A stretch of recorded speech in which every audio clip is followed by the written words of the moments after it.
Hey guys, my name is Tanisha, and thank you so much for tuning in to my channel. Thank you so much for tuning into the first episode, and let's get started. So, basically, before we get into the episode, which is about a great man whose name was Onesimus, I thought maybe I should share a little bit about myself first. So, like I said, my name is Tanisha. I'm 26. I'm from the Philadelphia area, and I have a beautiful 6-month-old baby girl. She actually just turned 6 months. So, I just want to say with that, if you hear some squealing or loud pitch sounds, don't be alarmed. That's just my little autumn bug. So, a little bit more about myself. I love history. I love politics. And when I say politics, I mean just learning more so about like how the government works and stuff like that. Um, I love fun facts. I love hidden gems. That's me right there.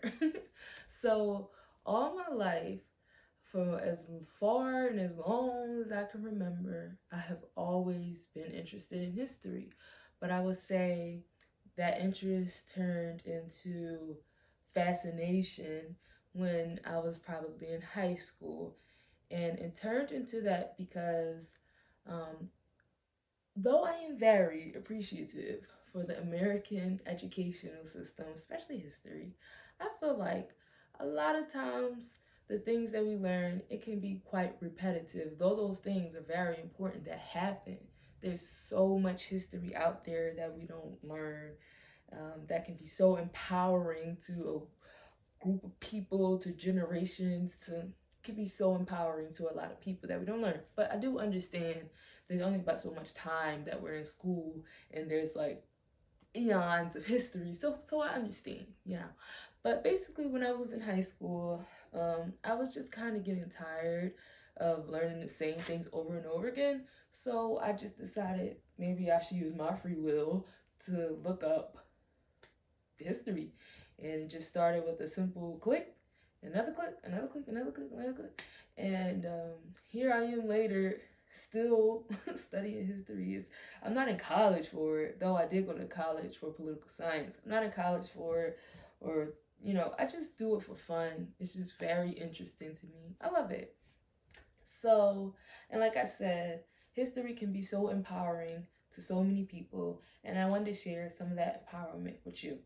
So, going to moving along, going to the first episode, I thought that this would really fit because we are in the time of the corona.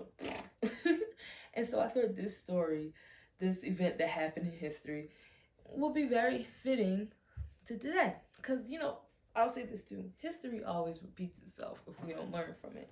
I'm going to just throw that gem out there. But so, yeah, back to what I was saying.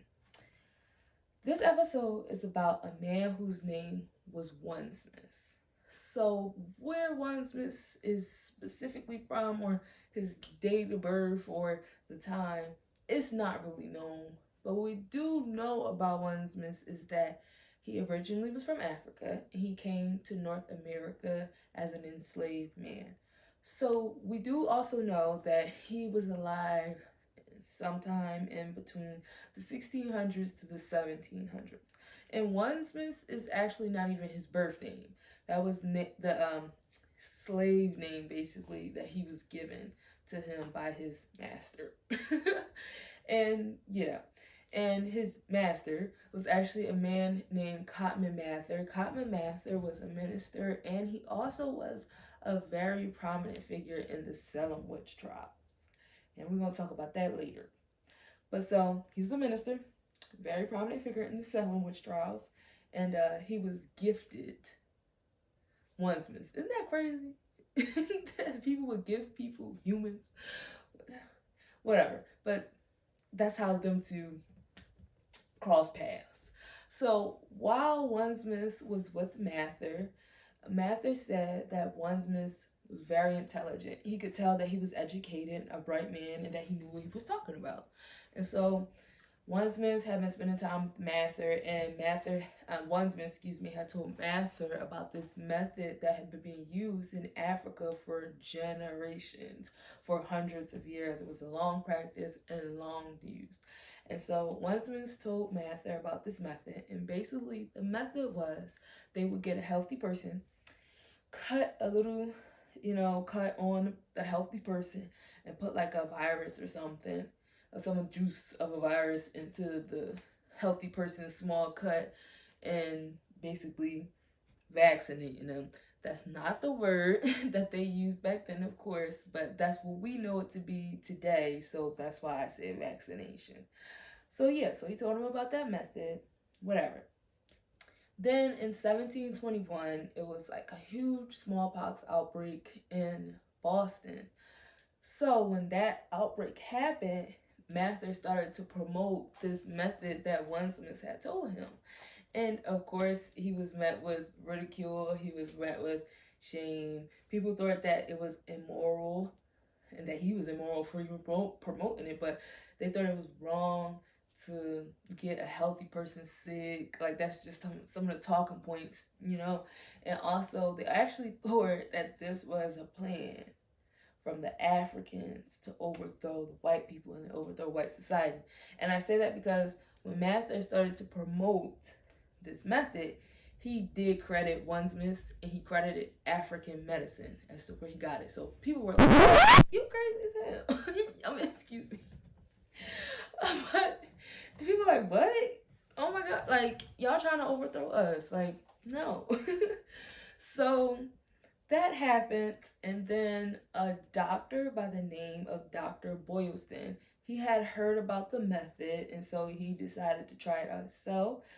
He tried it on himself, he tried it on his kids, he tried it on some people he enslaved, and he ended up trying it on 280 people.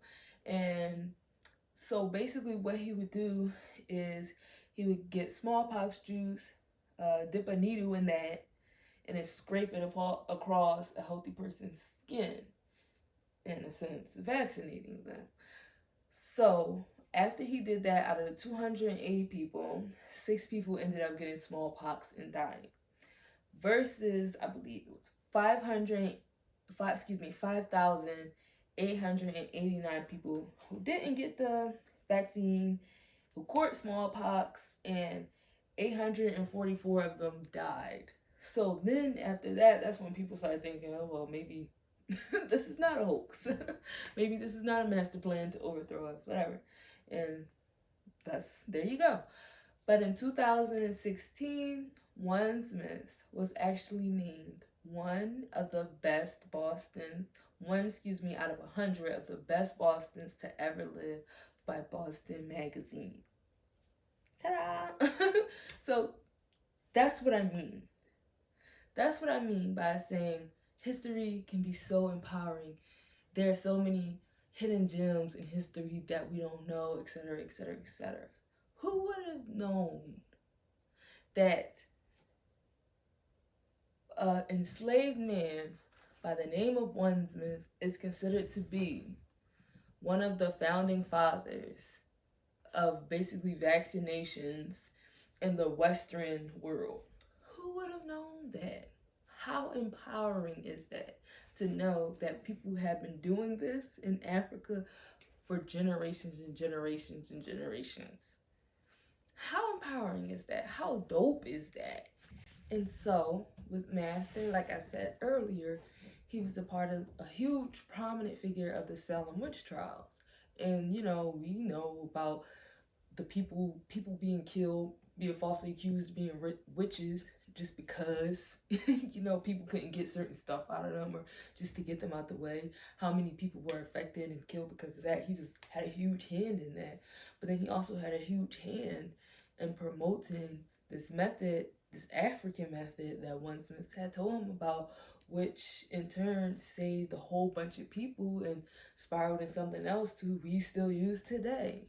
So that's what I mean about history. It's just so complex. It's so fascinating. It can be so empowering.